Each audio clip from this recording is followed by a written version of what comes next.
खुलुमबाय फुंबिलनि गाहाम हामलायनाय जासिहरबाय। दिनै 8 आगस्ट 2020 सुनिबार इन्टारनेशनेल केट डे। फैदो दिननि फुंबिलनि माखासे खौरांफोरखौ फारियै मिथिना लानि।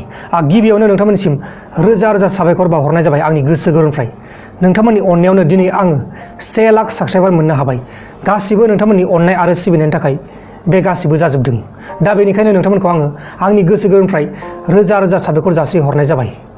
नोंथांमोना आं दिनै बेकग्राउन्डआव माखासे आंनि साबस्क्राइबारफोरनि आंनि आंगोनि अनजालु साबस्क्राइबारफोरनि फट' होगासिनो दङ। नोंथांमोना नुदों जानो हागौ।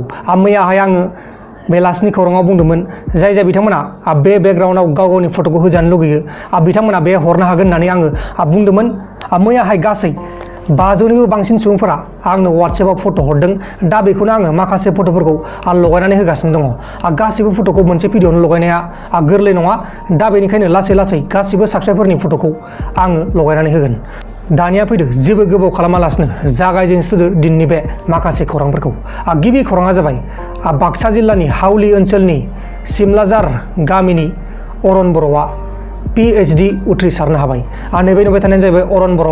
बिथाङा PhD एग्जामाव उथ्रिसारनो हाबाय। आसा खालामो बिथाङा गोरों गोरा जानानै बर' हारिनि माखासे मोजां खामानि मावनो हाथों।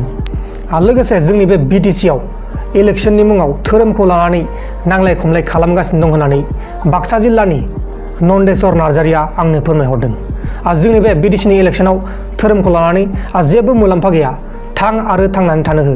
गासिबो एखे, हिन्दुबाबो बर', ख्रिस्टानबाबो बर', गासिबो बर'। दा बेनिखायनो बे मोनब्रैल' डिस्ट्रिक्टखौ लानानै जोङो धोरोमखौ लानानै नांलाय खमलाय खालामनानै जेबो मुलाम्फा मोना। दानिया फैदो गुबुन खौराङाव। गुबुन खौराङा जाबाय हादोरनि 59% सुबुंफोरा भारत हादरखौ चाइना हादोरजों दावहा नांनो ओंखारलांनांसिगौ होननानै फोसावनाय जादों। लोगोसे चाइना हादोरनि प्रडाक्टफोरखौ जोंनि बे भारत हादराव बेन खालामखांनायनि उनाव दासिमबो जोंनि बे भारत हादराव चाइनानि कर'ना भाइरासनि टेस्टिं किट्सफोरखौ बाहायगासिनो दं होननानै ICMR बुंदों। गुबुन खौराङा जाबाय जोंनि बे इण्डियानि हकि केप्टेन जायबा मनप्रीत सिं बिथांनाव मैयाहाय कर'ना पजिटिभ मोननाय जादों।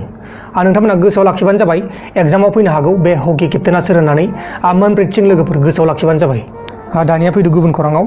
गुबुन खौराङा जाबाय केरेलानि इडुक्की जिल्लानि राजामाला ओनसोलाव मैयाहाय अखा हानानै लेन्डस्लाइड जानानै गासै 15 जन सुबुंफोरा थैनांगौ जाबाय। लोगोसे एयार इन्डिया एक्सप्रेसआ दुबाइनिफ्राय केरेलानि गंसे रानवेयाव लेन्डिं खालामफुबाय थानाय समावनो सौग्रावनानै बेफ्रुबाय आरो बे प्लेनाव गासै 184 जन सुबुंफोर दंमोन होननानै फोसावनाय जादों। जोबोद दुखुनांथाव जाथाय बेयो मैयाहाय बेलासियाव जादों। गुबुन खौराङा जाबाय आसाम एसेम्ब्लियाव खामानि मावग्रा एबा साख्रि मावग्रा गासै 11 जन सुबुंफोरनियाव कर'ना पजिटिभ मोननाय जादों। दा बिसोरखौ गुवाहाटी मेडिकेल कलेज हस्पिटालनि कर'ना सेन्टाराव लांनाय जाबाय होननानै फोसावनाय जादों। दानिया फैदो गुबुन खौराङाव। गुबुन खौराङा जाबाय 65 बोसोरनि गोजौनि एक्टरफ्रा फिल्म शुटिं खालामनो हासिगोन होननानै बम्बे हाइकर्टआ फोसावनानै होबाय। लोगोफोर दिनैनि फुंबिलनि रादाबफोरा बेखिनिल'मोन। जुदि नोंथांमोना आंनि बे भिडिअखौ मोजां मोनदों अब्ला भिडिअखौ लाइक खालाम। लोगोसे चेनेलाव गोदानबा चेनेलखौबो साबस्क्राइब खालाम। दा बेलासियाव मोनसे रादाब फैगासिनो दं। बेलासिनि रादाब। बाय बाय। लोगोफोर जोबथारनायाव आं बेखौनो बुंनो सानो गासैनिबो फट'खौ खेबसेनो होनो हानाय नङा। लासै लासैनो सानफ्रामबो फट'खौ आङो होफाबाय थागोन। नोंथांमोना गाज्रि मोननाङा, नोंथांमोना दुखु जानाङा। गासैनिबो फट'खौ बेहाय आङो होगोन। जोबथारनायाव आं बेखौनो बुंनो सानो नोंथांमोननिसिम रोजा रोजा आंनि गोसो गोरबोनिफ्राय साबायखर थाबाय। 100K जानायनि मोनसे भिडिअ फैगासिनो दं। नोंथांमोना नायबानो जाबाय। महर गोसाब्लाबो निम्फाया